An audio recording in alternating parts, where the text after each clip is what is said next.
आपके favourite show वसुधा में अब कहानी ने ऐसा खतरनाक और दिल दहला देने वाला मोड़ ले लिया है जिसे देखकर हर कोई हैरान रह जाने वाला है। जहां एक तरफ चौहान परिवार अभी तक प्रभात की मौत के गहरे सदमे से उबर भी नहीं पाया है, वहीं दूसरी तरफ एक के बाद एक ऐसे खुलासे हो रहे हैं जो इस कहानी को और भी ज्यादा रहस्यमयी बना रहे हैं। अब तक आपने देखा कि करिश्मा ने किस तरह एक सोची समझी साजिश के तहत प्रभात की गाड़ी को खाई में गिरवा दिया। यह हादसा नहीं, बल्कि एक प्लान्ड मर्डर था। लेकिन इस सच्चाई से अभी भी पूरा परिवार अनजान है। प्रभात के जाने के बाद चौहान हाउस में सिर्फ सन्नाटा, आंसू और टूटे हुए रिश्ते ही बचे हैं। चंद्रिका की हालत सबसे ज्यादा खराब हो चुकी है। वह इस सदमे को सह नहीं पा रही हैं और धीरे धीरे अपनी मानसिक स्थिति खोती जा रही हैं।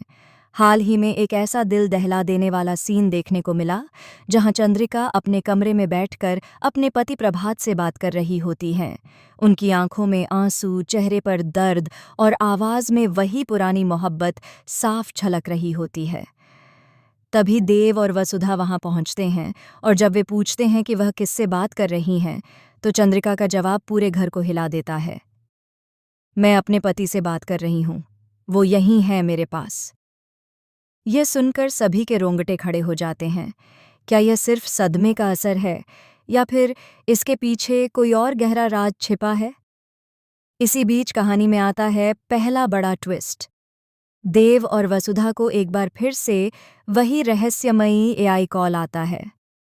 इस बार उस आवाज में सिर्फ बात ही नहीं होती, बल्कि प्रभात उनसे एक खास जगह पर मिलने के लिए कहते हैं। देव को यह सब बेहद अजीब लगता है, लेकिन वसुधा को दिल के किसी कोने में उम्मीद जगती है कि शायद उनके पापा जिंदा हैं। दोनों उस लोकेशन पर पहुंचते हैं, लेकिन वहां जो उन्हें दिखता है वह उनके होश उड़ा देता है। वहां उन्हें एक जली हुई कार का मलबा मिलता है, ठीक वैसी ही जैसी प्रभात की कार थी। लेकिन सबसे चौंकाने वाली बात यह होती है कि वहां से एक पुराना मोबाइल फोन भी मिलता है, जिसमें प्रभात की आखिरी रिकॉर्डिंग सेव होती है। उस रिकॉर्डिंग में प्रभात किसी से कह रहे होते हैं, अगर मुझे कुछ हो गया तो समझ लेना कि यह सब करिश्मा का खेल है, लेकिन वह अकेली नहीं है। घर के अंदर ही कोई है जो मेरे खिलाफ है। यह सुनते ही देव और वसुधा के पैरों तले जमीन खिसक जाती है। अब शक सिर्फ करिश्मा पर नहीं, बल्कि पूरे घर के हर सदस्य पर जाने लगता है। आखिर कौन है वह गद्दार जो अपने ही परिवार को खत्म करने पर तुला हुआ है? लेकिन असली धमाका अभी बाकी है। कहानी में आता है सबसे बड़ा और शॉकिंग ट्विस्ट। एक रात वसुधा को फिर से वही एआई कॉल आता है, लेकिन इस बार वह कॉल रिकॉर्ड नहीं होता। उस कॉल में आवाज साफ साफ कहती है, मैं जिंदा हूं, मुझे बचाओ। ये सुनते ही वसुधा के हाथ कांपने लगते हैं। वह तुरंत देव को बताती है, लेकिन देव इसे सिर्फ एक ट्रैप मानता है। फिर भी सच्चाई जानने के लिए दोनों मिलकर उस कॉल की लोकेशन ट्रेस करते हैं। लोकेशन उन्हें एक पुराने वेयरहाउस तक ले जाती है। जैसे ही वे अंदर जाते हैं, वहां अंधेरा, सन्नाटा और डर का माहौल होता है। तभी अचानक पीछे से दरवाज़ा बंद हो जाता है और फिर सामने आता है एक शख्स, जिसका चेहरा देखकर दोनों की सांसें रुक जाती हैं।